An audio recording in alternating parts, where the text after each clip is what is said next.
Hi, everyone. So it's been a long time ever since I did this for the last time. So maybe I'm out of practice. Let's see what happens. So you're here because this is the language worker, and the idea is for us, two people in the language industry, to have an honest conversation about our backgrounds, focusing on Anya, I promise. But what can I do? I'm me, right? But the idea is just for us to share experiences and talk about what has been going on and not, and how things started and how things are. We will see how the conversation goes. As you know, there's no script, no prepping, and no editing. So whatever happens, happens. So if you need to go to the bathroom, it will be here. If the dog comes in. So all these things have happened and everything is okay, I hope, right? So if you like the content, just subscribe or leave me a message or send me a text. Do anything for me to know that you're enjoying it. And if you have any ideas for episodes, I love people's suggestions. And because usually I don't know the guests, and this is the case again, right? So because I don't know you, it's like, oh my god, she must be very interesting. So I've been following your profile, and let's talk, because of course you are very interesting. I can only imagine. But I didn't know anything about you, actually. So let's get to know Anya. So Anya, so Hello. much for accepting the challenge and stepping into the unknown, right? Because none of us knows what's going to happen. But I thank you very much for being here, because, of course, you have been in the industry with a very consistent kind of language, past and present. So it's very nice to get to know fellow language workers, for us to talk a little bit. But let's start with just the usual little introduction about Anya and how you got into the language business, basically. Yeah, of course. So, hello everyone. My name is Anja Jones, and up until last year, I have been running a translation company called AJT, and I started it in 2010 when I was just a freelancer working from my kitchen table. And then over the years, it grew. And yeah, in the end, we were a sizable company. At the very peak, I think we had about 30 in-house staff and about 300 freelance Oh, translators, which is it's not big. bad for a small-sized LSP. Yes. But yeah, I mean, how I got started initially is I studied linguistics and French at Sussex University in the UK, and took me a long time to do just that bachelor degree because I had like a year abroad in between, and then I Mhm. had to stop for a year to earn my tuition fees. So I didn't really finish university until I was 27. At that point, there was a decision to be made whether to go straight into the language industry, and I thought at the time I must be in London. Like that's, if for some reason, kind of I wasn't really that clued up about the language industry yet. And I thought, oh, the only language jobs seem to be Mhm. in London. And there was a toss up between that or moving to Cornwall, which is on the southwest of the UK where there is surf. So my husband and I decided we moved to Cornwall first.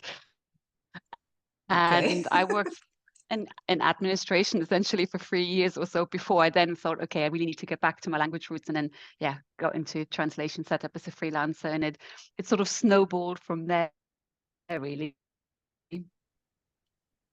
Okay, we're Can you hear having me a okay? bit of Oh, the technical difficulties, because I oh, can actually hear you, but it's yeah. usually, the video is frozen many, many times. Ah, okay. So I think the whole audio should be fine.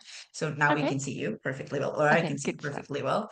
So that's great, but I always want to know, like the beginning of times, right? Oh, to be Did you have one of those? Were you part of one of these families where, I've discovered amazing things about some of the guests, because people have been in families where studying languages was already yeah, something you would inherit, or working in this area, or you have, people from yeah. multiple parts of the world in your family. What was your story? Were you also in that situation, or just from the UK with UK family? Because I'm just Portuguese with Portuguese family. That's all I have. I'm compared to some of the amazing people you've had on this podcast, my background story is going to be quite boring. And so I grew up in East Germany. I grew up in a town called Dresden, and in my family, it's more of a musical family. So my dad is like plays the Mm. violin in an orchestra. My mum is a piano teacher. My granddad leads a Okay. choir and composes his own songs. And I tried the violin, but it was absolutely awful. So So languages is rebellion in your family. it's also the only thing I seem to be good at school. So it was, the process of elimination. Languages was the one thing that kind of came easy to me compared to maths or physics or any of the sort of the sciencey But subjects. you did So have like a yeah. multilingual background somehow since you were, a family from who spoke English and then you being raised in a Well, I no, actually, so I grew up in East Germany in a German family, and I didn't move to the oh. UK until my early 20s. Ah, So so yeah, I so thought you were British. well, I take that as a compliment that I've mastered my accent. It's really funny. So when I meet people for whom English isn't their first language, they're like, "Oh, you must be Mm, British." If I meet anyone who's British English speaker or British native speaker, like, "Oh, yeah, so of where are you course. from?" It's Because like, I know damn there's it. many accents. I mean, you could be from anywhere, right? And as everybody Very knows, my true. focus is usually on the American side of Yeah, things. So I'm more yeah, familiar with the accents and everything else over there, which is also very complicated to understand where someone is from because there's many mixtures. You're usually very from true. a background like this, like that. So I guess it will Yeah, become harder and harder for one to understand where someone is from just by the way they speak, right? So I really, yeah, because yeah, of your name absolutely. also, I was like, yeah, of course, Jones. That's it. Like Yeah, Bridget Jones, she's from the UK. so No. true. There's a very handsome Englishman called Mark who I married about 20 plus years ago. So that's where the last name comes from. So here's the I fun never fact. think My about my these maiden details, right? well, my maiden name was Blechschmidt, which it's a very long name with 6 consonants in the middle. And I was just very happy to take the name Jones because it's much shorter Because and it's easier. also yeah, sexy. And also quite cool. Like, I don't know, coming from Germany, there's Indiana Yeah. Jones, there's Tom Jones. I was very Oh, happy I to join see. that kind of family name. Oh, I got it all wrong. I see. Oh, I that's see. I okay. see. So what about this French story? Because you studied linguistics and French, right? Yeah, yeah. So like at school, I actually deselected French because at school I hated French. It was not a language that came to me very easily. And I think it's Mhm. partly to do with the teaching style, and particularly in Germany, I think they're so focused on the grammar, on teaching the grammar, that it just takes You're it German. there's exactly, and it zaps all the fun out of language learning, I feel. And then yeah, so then I did my A levels, Sorry, did I'm not in English. that category. For me, grammar is a thing I think about day and night Well, now I do, and but love like it when and you, love it. yeah, yeah. But so I deselected it, and so I didn't do it for my A levels. But then, yeah, I went to university in the UK, and I thought, you know what, I'm just going to give French another go. And actually, the way that at UK universities they teach French, it just clicked all of a sudden. It was a very different style of teaching. There was still the grammar there, but there was not as much of a focus on it, and there was more Mhm. focus on the culture and the conversational part, and actually the bit that's fun about a language, right? Learning about the culture and politics even and economy, Yeah. everything. So it kind of reignited my passion for French. And then as part of the degree, you go abroad for a year for the Erasmus year abroad, Hmm. and I went to a beautiful Caribbean island called Martinique, Hmm. which is part of the French.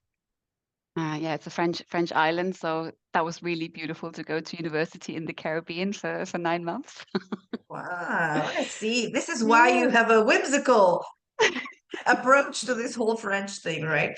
yeah. It might have been different if I was stuck in the metro in, in Paris for nine Yeah, months for sure. But most yeah, probably. so but it's I feel quite sad now because once I graduated from university and then kind of got into translation, so I was translating from English to German, which was my mother tongue, and kind of French has kind of fallen by the wayside a little bit. So I still speak it. I can speak it, probably more simply now than I would have been able to 20 years ago. But yeah, it's sort of fallen down a bit, and it's being firmly replaced by Portuguese now that I live in Portugal. Yes. Well, my French, poor thing. I mean, I studied more French than English, actually. Wow.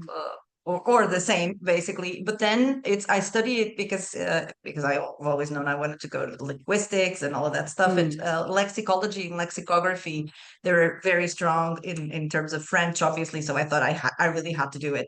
But yeah. then the problem is that I've used my French in the last 30 years, literally, only when I went to Paris 3 or 4 times, just to Yeah. talk about practical things. And usually I speak in French to myself, but in my head. Mm. So I don't even know if I like my voice with the accent or what the story is, because I really don't have an opportunity. And even if I do, the Yeah. person will speak English, so it doesn't really come out naturally. But every now Yeah. and then I'll feel that, oh, I really should go back to it.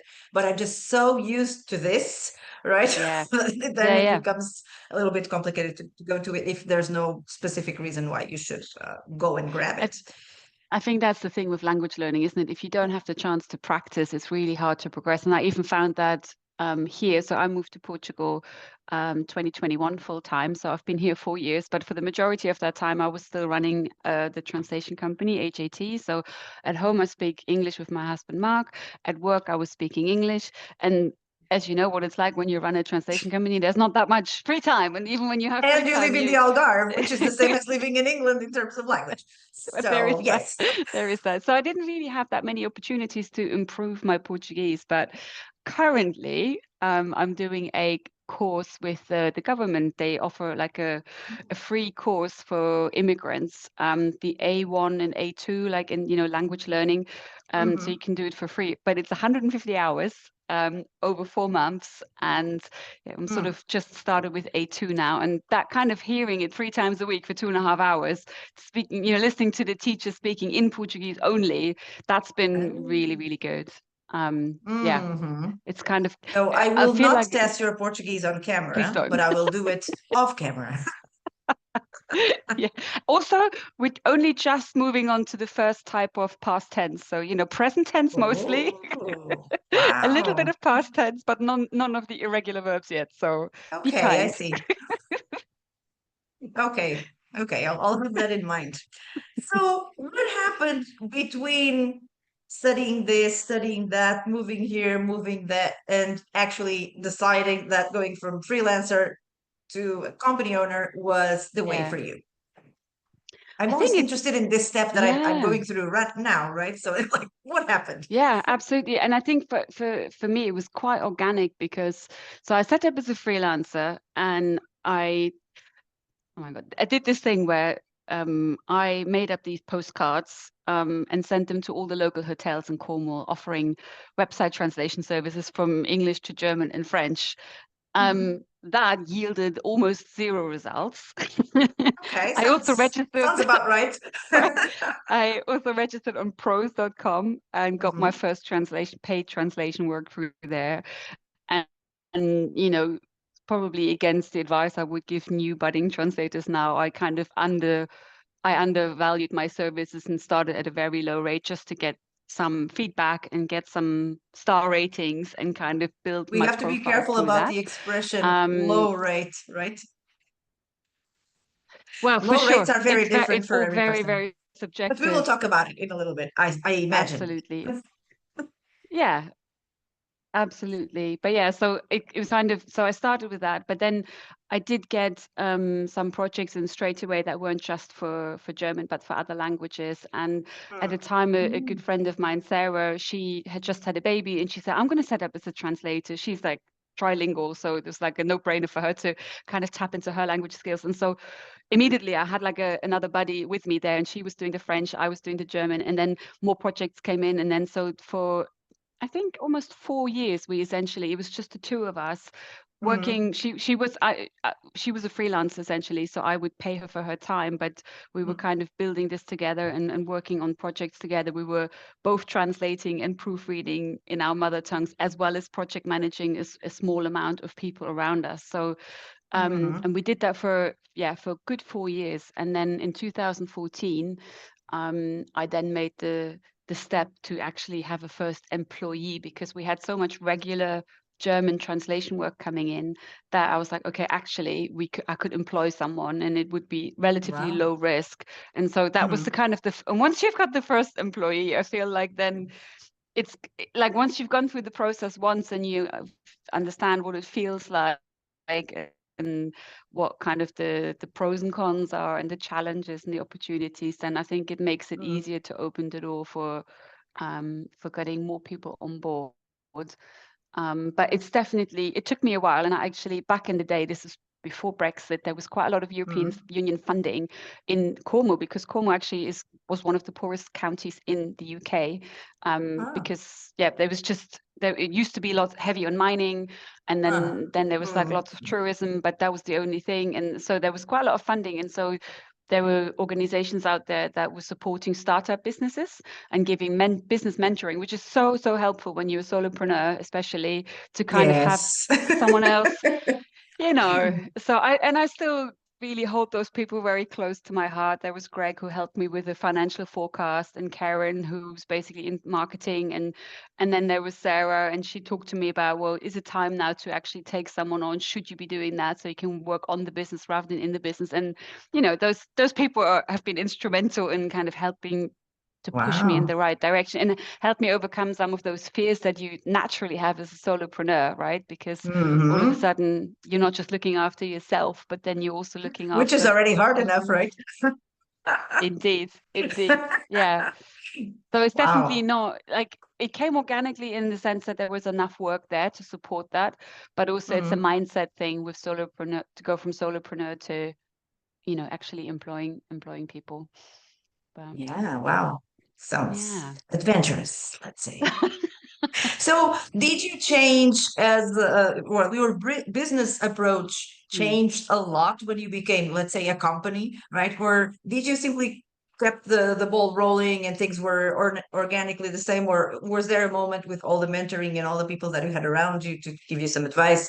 Was there a moment where you thought, okay, my whole approach, there needs to be, I don't know, a more company oriented kind of structure, like we have to have the accounting people, we have to have either someone internal or external take care of marketing, someone for sales. So was that started Yeah. happening, I suppose, right?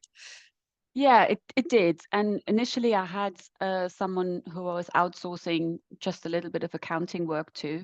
And then in 2017, we actually employed a proper administrator who then became our office manager, who then became our head of operations. So she's been with us Okay. since all the way to the end, basically. Nikki, yeah, she's tremendous.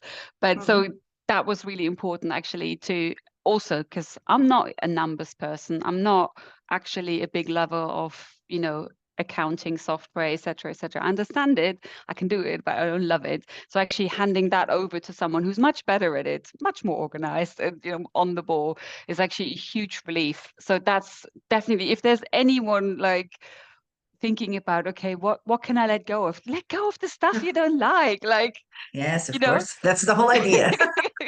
The only thing I would say is I know sometimes, specifically in the translation world, p- translators who then become business owners and they can't let go of the translation. I think because that's often how we started, right? We love translation, but if you can't let go of the translation, then don't employ people, because you need to be there for those people. You can't be doing the fee earning work as well as looking after staff, because it Mhm. takes so much more time and effort behind the scenes to look after people, to plan out their day, to plan out holidays, to think about training, think about how people can progress through the company, making it fun for them to come to work, what happens when they're sick. There is a whole personnel or HR kind of Yeah. machine that sits there, and if you as a translator, you can't let go of translating because you really want to do the translating, then maybe then that world isn't for you, and that's fine. Like, it doesn't have to Yeah, be for for sure. everyone.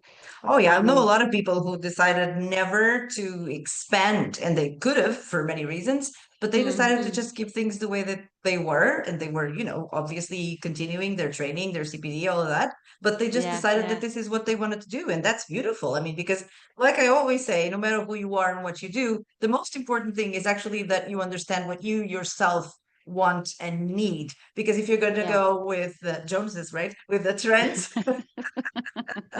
then it comes to a point where you just cannot sustain it as a person. And Yeah. usually you have one of those meltdowns or breakdowns or one of those things, Yeah. right? So I think you really have to understand. I talked to someone about 2 years ago about becoming a business owner or not. And she said, Mm.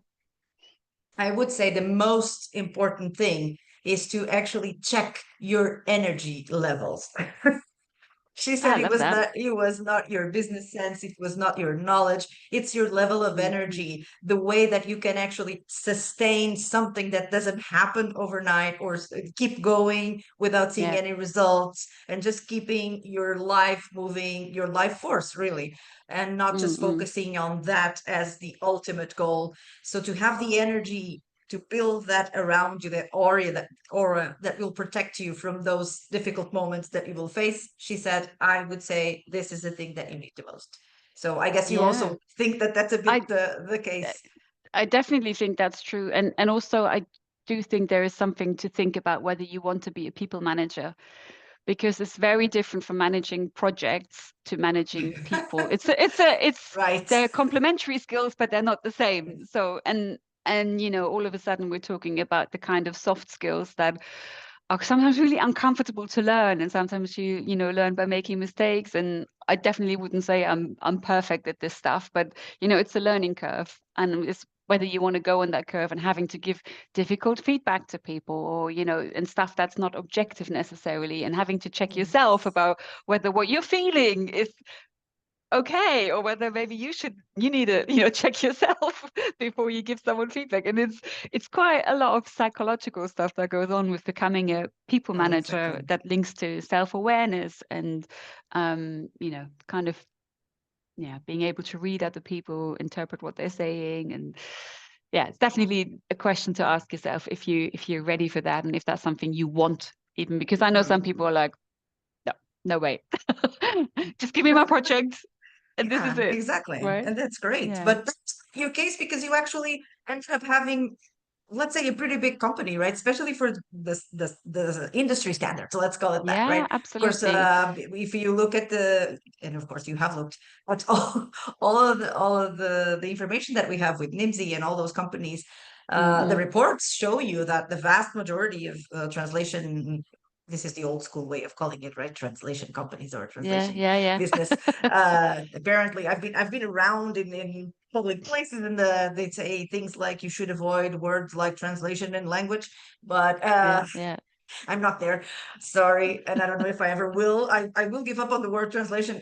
Great, if yeah. that's considered this or that, but language, I think it's actually very personal to me to talk about language. I have the word language everywhere in my life, Mm. as you can tell.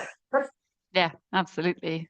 So for me, that would be much harder to let go of in any circumstance. But we will see what Yeah, happens. But to be honest, that's something I cannot envision for myself. There you go. Other companies, it's fine. But you actually had absolutely. for this context, it's a Mm. big company, right? So how did you actually grow that much? Because I mean, if you've done it for around 14 years or something like that, then Yeah, yeah. it was pretty quickly, right?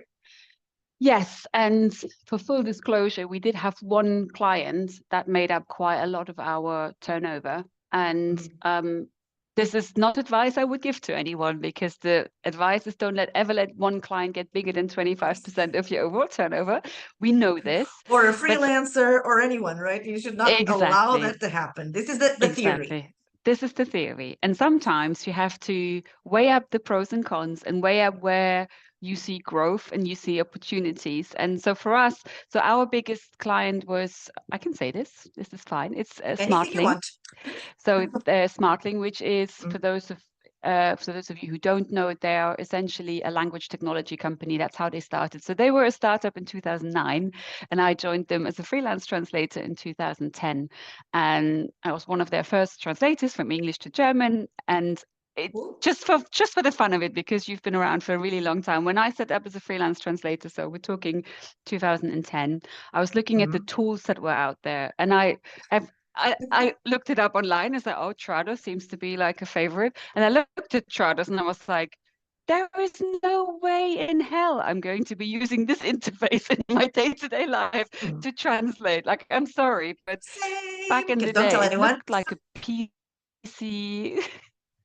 It's It was like a complicated. PC interface from the 1990s. I was on the Mac. I would have had to invest in a PC. I was like, I'm Ah, not having it. yes, I yes, can't. I yes. just cannot. It's against my personality. And then came along Smartling, and they were truly one of the first, I think, language technology companies to be in the cloud. So all of a sudden you had access to a cloud-based platform where you just logged in. Doesn't matter which, whether you're on Apple or on PC, doesn't matter what the operating Hmm. system is. And it was such a clean interface. It was context view back in 2010. And for the young translators starting today, obviously they think, yeah, why wouldn't there be a context view? That was an actual first, right? Back in the translation industry. And so I was completely enamored with the tool as much as with Mm. kind of where the company was going. You know, they were attracting some really great companies to translate. And so actually, Smartling were a huge driver for our growth. We of course also had direct clients Wow. locally in Cornwall and in the UK as well as in France and the US. Mm. But to be the truth be told, the biggest driver was that company, and they are essentially, when you think about the supply chain in the translation industry, they were the technology partner. We were delivering the Hmm. translation services on their platform. And through Wow. that, because they were just starting up and they were attracting all these clients. And so we had very, very regular translation work from English to German, English to French. And that allowed us to take on translators in-house. So we had translation Makes interns from sense. universities across Europe. We Oh, had nice. graduate translators straight out of university, so no experience, and we were training them up. And then we had also run a graduate scheme for freelance translators. So people, as you know, the majority of translators who qualify after university are straight out on the freelance market because there's just not many translation jobs in-house. So you have that chicken and egg situation. So, okay, I need experience, but no one will, give me a job. So I can't gain the experience. So we're going round and Yeah. round in a circle. And that creates cycles of exploitation and lowballing rates and all that sort of stuff, which isn't ideal for anyone. So we thought that's what we're going to do. If we've got this opportunity to take on translators, we can take them on, we can train them up, we can give them that safe and collaborative entry into the translation industry. And it worked really, really well. And I know when people say, oh, they were your biggest client, and essentially, of course, that was also the downfall in the end, because when that big client kind of tends to move away most of their work because of price pressures at their own end, then the house of cards collapses slowly but surely over time. So, But it's it's just a, the way it is, even if you're a but freelancer. How many times does that happen, right? That you exactly, actually have your business set up in your head where you already know that this exactly, client, and I guess this is a exactly. pretty common thing. So it's Yeah, like a cycle, right? It totally makes absolutely. sense that it will start and At eventually some it will have to end. Exactly. But during that time, like I think I say this for myself to make myself, feel less shitty about, closing down a company as anything else. But we had lots of translation interns. We had lots of in-house translators that otherwise would have had to go straight on the freelancer market. And they're incredible people. Like now I see them fly. Like they've since, people want after they leave HAT, after they've had that couple of years of experience under their belt, they then off to fly. They go freelance or they join other in-house companies, client side. It's incredible. So I'll always be super thankful for that opportunity, and part of that is grabbing that opportunity by the balls, even though it's a risky opportunity. But then we were always of that thing, okay, well, we just manage that risk. So speaking cash flow now, like we were very, very risk averse, and so we always put money in the kitty. We didn't take out all the profits at the end of the year, so we had Mhm. at least a 3 month operating cushion that included everyone's salaries and all of our running costs. So there was a lot of Wow. money sitting in the business as we built it up to Mhm. basically be ready for when the day comes when ultimately the house of cards will fall down. And yeah, essentially that's, Because I we mean, that's know it will come, right, it. somehow. Well, in that Yeah, way of, if a major client yeah, somehow makes decisions, or sometimes it has, well, usually yeah, it doesn't have anything to do with you, obviously, or your business business. It's Yeah. just their own business decisions or models, and we know that right now in the industry, that's just, I mean, if things don't change for 24 seconds, we think it's over, right? Because we're so used to it in Yeah. our industry. It's just that when people Absolutely. outside of the industry think that what we do Mm. is very simple, we're not open to technology, I always have a hard time having those Yeah. conversations.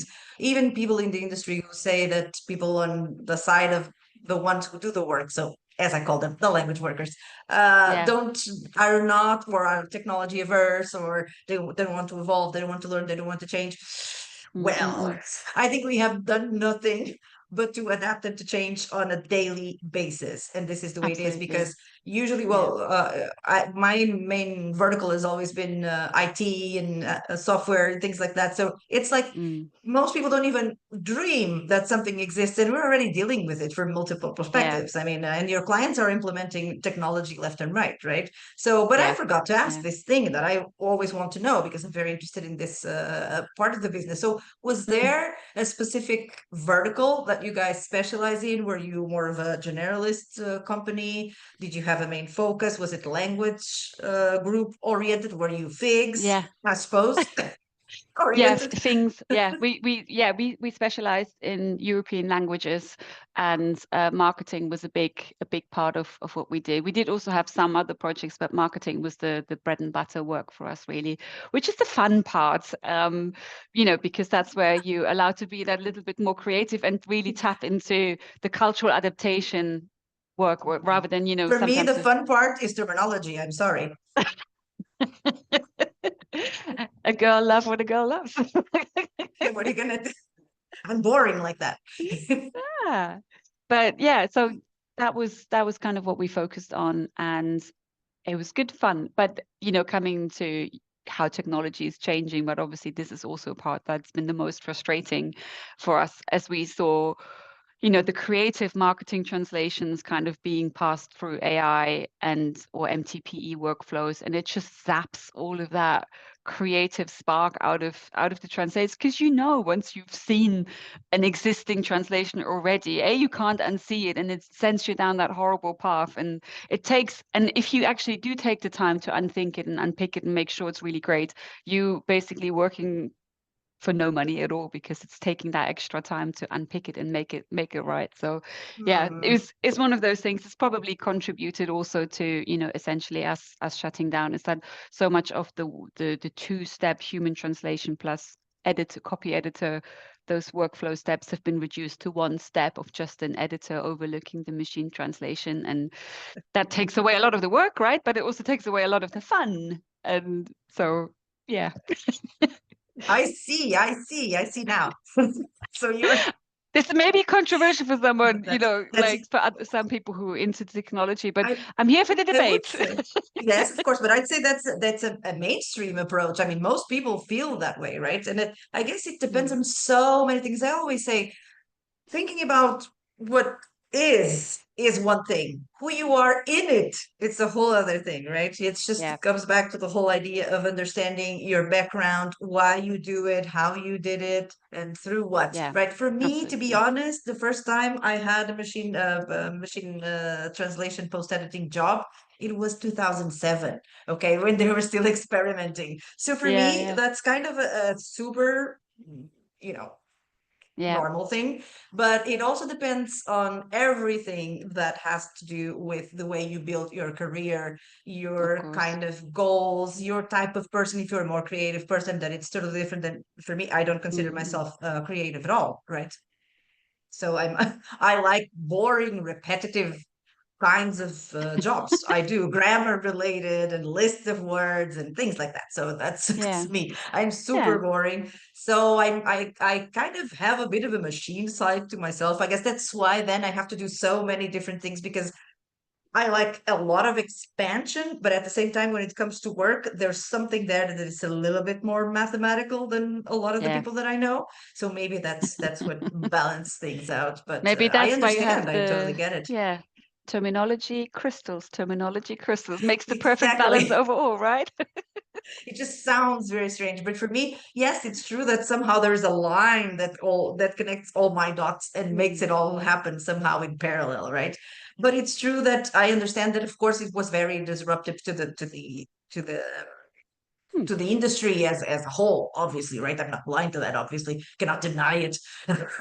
No, absolutely. And I also think that, it is just one part of a huge picture. Like when we really truly think, I mean, I don't think that people who are developing AIs, like, large language models for translation or neural networks, that they're really truly altruistic. Like that's not necessarily why they're doing it. But when you think about it, obviously the giving more access to information to more people around the world is actually, it's a good cause. It's just it doesn't play out that way because typically the large language models are trained on the high traffic languages, often colonial Mhm. languages, so it's we're not seeing that translated into altruistic good causes, Right, right, right. That's why I say it's a very philosophical question, actually. And yeah, you have to find yourself within everything that is going on and find your path and see how yeah, much you want to sustain this whole particular situation. Because obviously, if you think about it, there's lots of things to consider,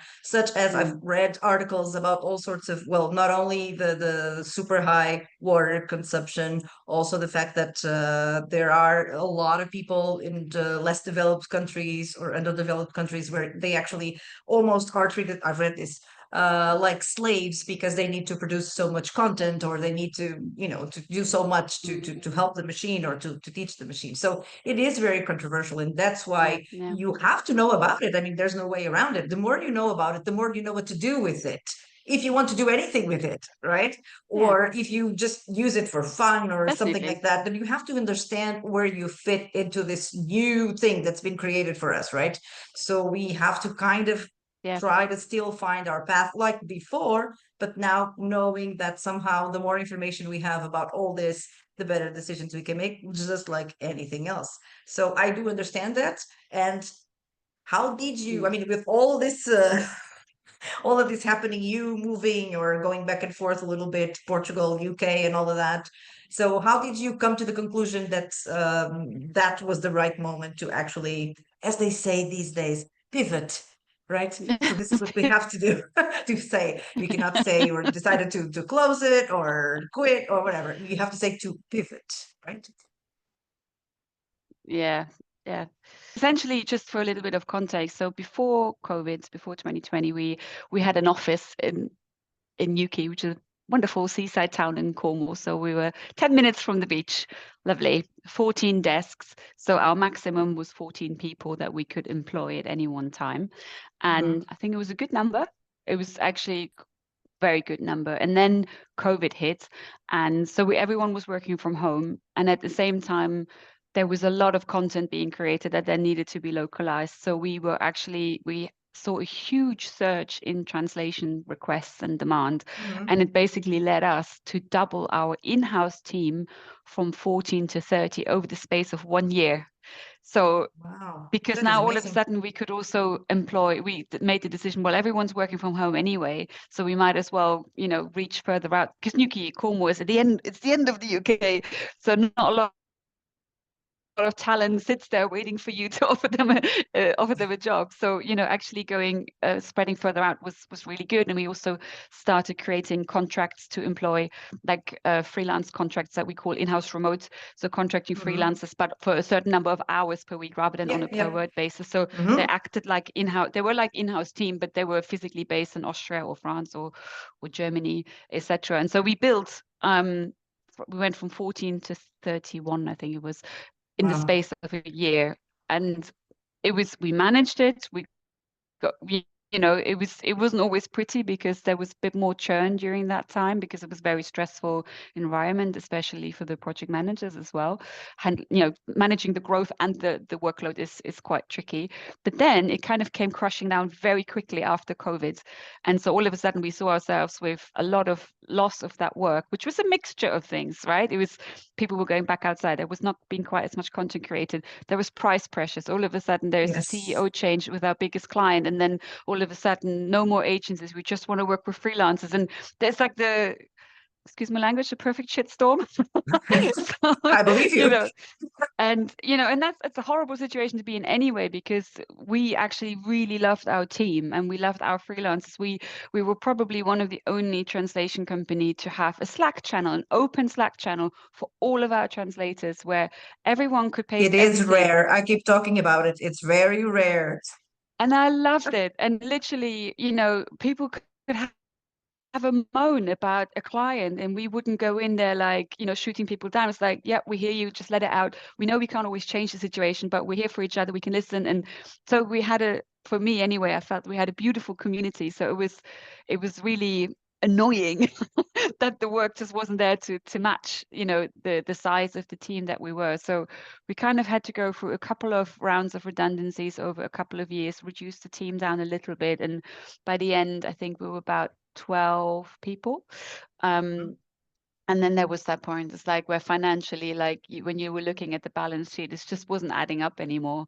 And we kind of had, it was either going through another huge round of redundancies, like reducing the team by half at least, or just saying, do you know what, maybe now is the time just to close it down. And we were in a good position because we'd always been very risk averse. We kind of had our cash buffer there sitting there, so we could shut down with our head held high, get everyone paid, pay the redundancy monies, get all the translators paid, of course. And so no one Mhm. was left out of pocket, which, you've seen some of those big takeovers, Yes, I the horror have. stories. Of So, course. I feel like, and also like you were talking about energy levels earlier, right? About you Mhm. need to check where your energy levels are. And I was beaten.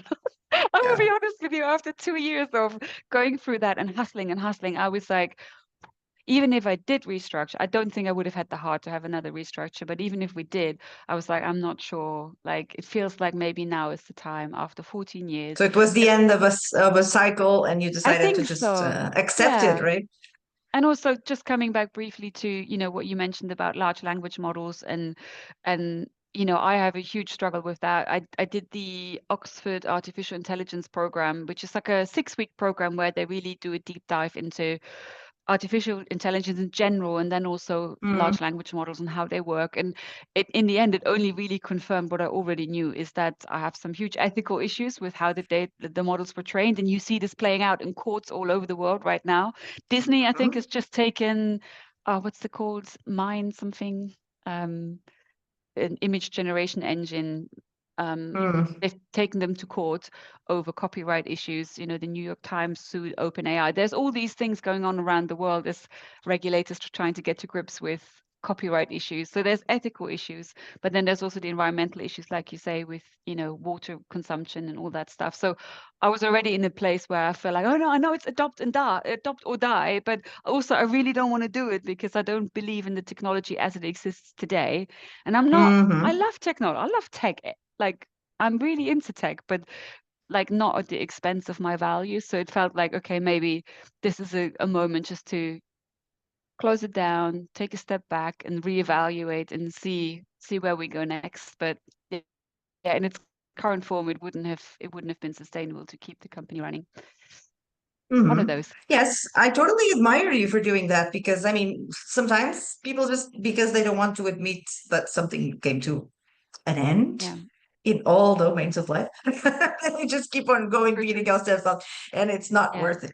So the first thing that I did when I went solo, right, was to create the podcast, right? So it's like I nice. had been dreaming about it for years and years and years, and I'm Yeah, talking about this because I guess that's what you did too, right? So once you found yourself, closing down your cycle, then you had to somehow think about your life from that moment onward. I suppose that's how you yeah, divide it at the moment, right?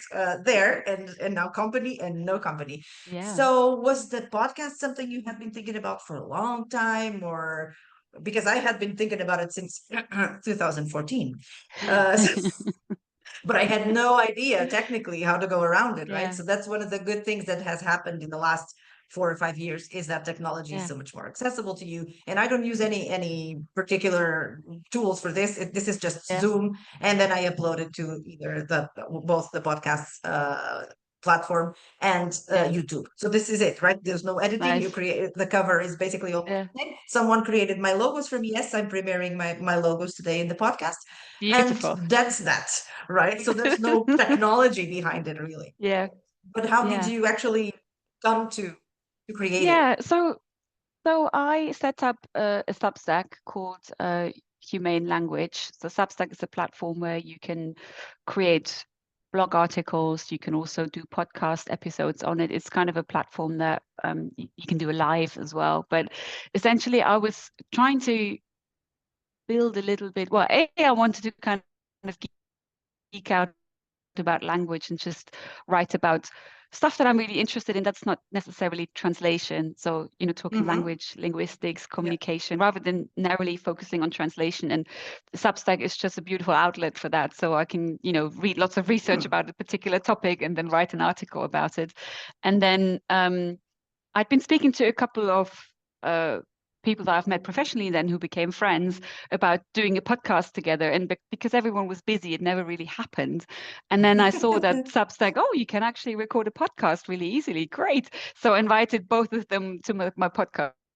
Done two so far, two episodes, but those two are the people that I initially spoken to about. We were dreaming about having our own podcast together, and then Ah, nothing happened I for a year. So I see. thought, let's just record one and see where it takes us. But I love it. And I said to you on LinkedIn that what got me started was actually your podcast, The Language Worker, because I love the format of not being scripted, not being edited, not having anything to sell other than just, being talking to other people in the industry and swapping war stories, so to speak.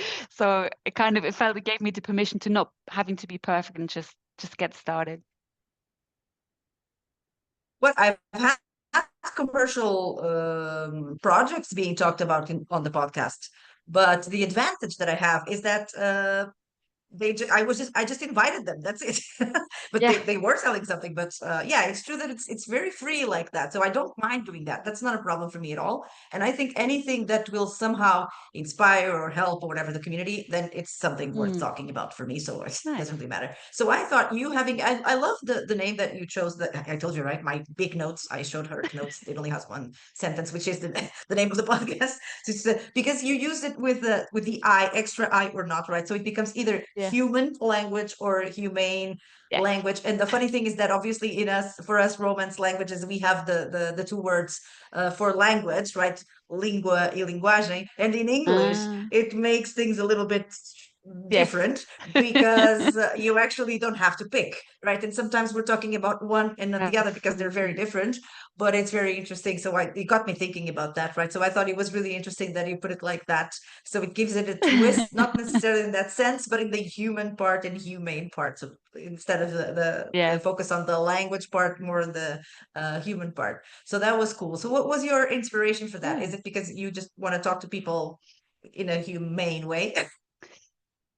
It's a little bit both. One was actually just getting back to my passion for language and communication.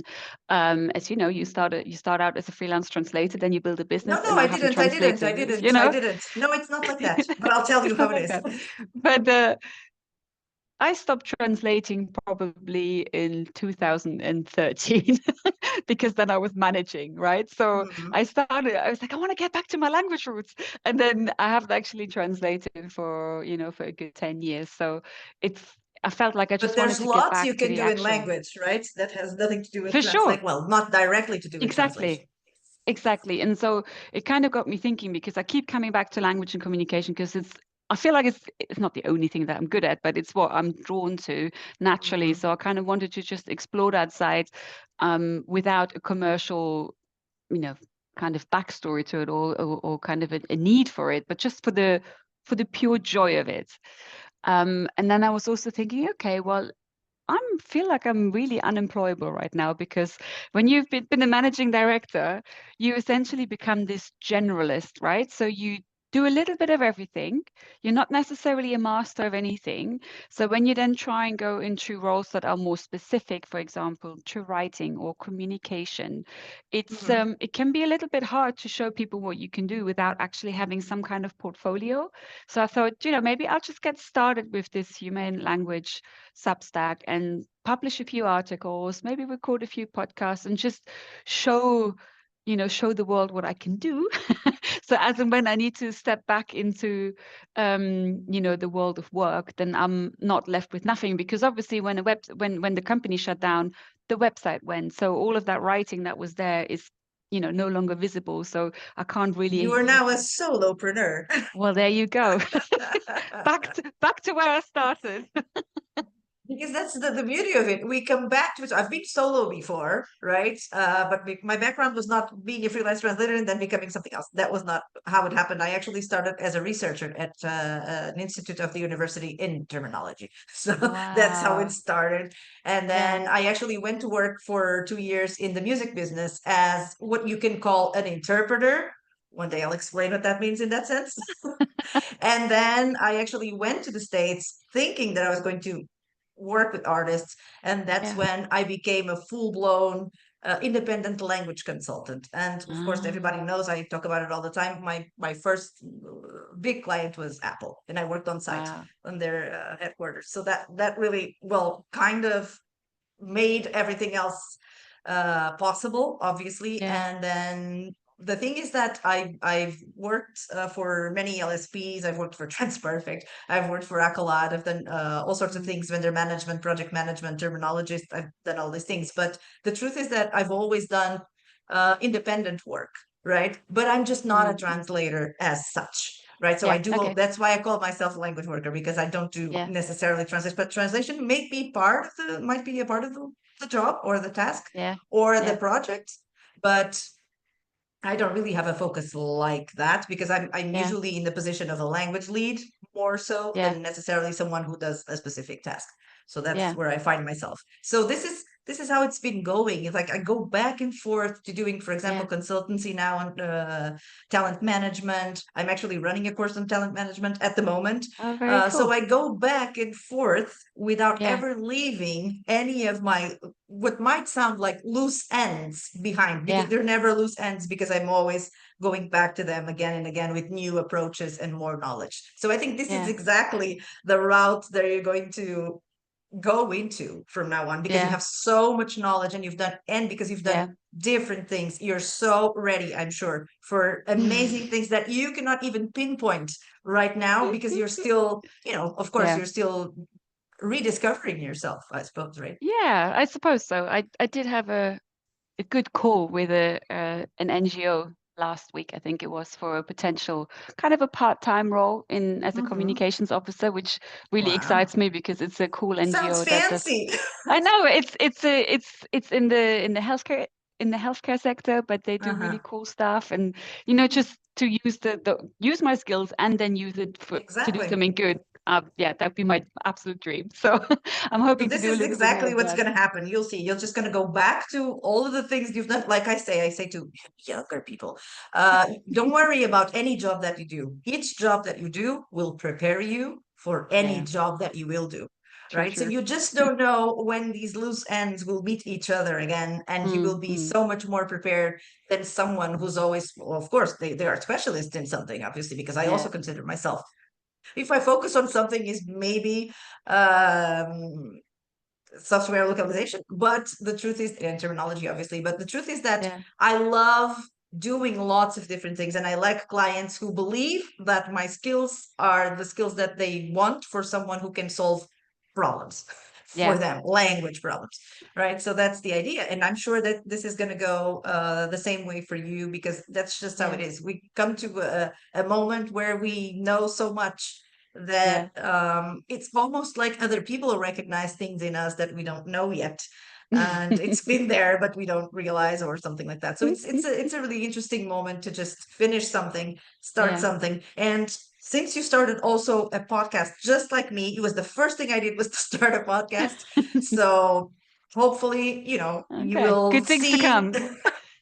that it's actually, well, I'm not well, it actually didn't go the way I expected, to be honest, so far. Yeah, But I still believe that everything is going to be fine, and I yeah, just have to do what I have to do. So, and I yeah. still believe that this is the way to go forward for me. And I'm sure that you will feel this way very soon, because you'll see that things will just unfold, and that's how it Yeah. goes. I mean, I love that though, because, one of the things I was thinking about is that to earn a living, if there is an opportunity to tap into different parts of your different passions even, right? So I love that you've got the kind of the techie terminology, but you've also got talent management, which is much more to do with humans and Mhm. interaction. And I think it's really beautiful to be able to carve that out for yourself, so you're not just stuck doing the same thing for such a long time, but to have kind of dabble in the different areas and tap into different parts of your brain and what fires you up. I think it's really cool. It's like you've made it.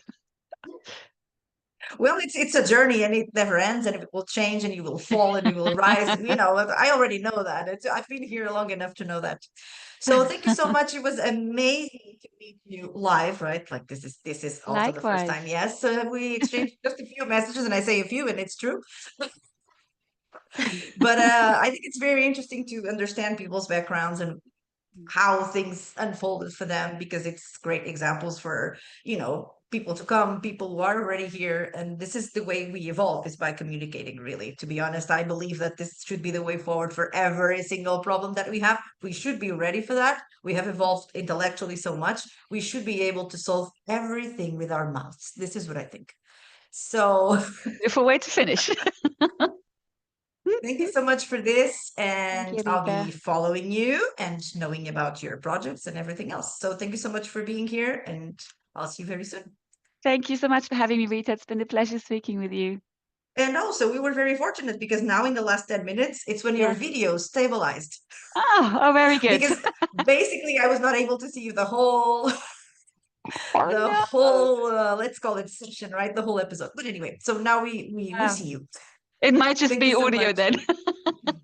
No, it's going to be video and audio. It always is. Many times with technical problems, but whomever knows the podcast already knows that this is what happens. So thank you Very so true. much, and I'll see you around, you guys. Thank you so much for Thank you, being here. Rita.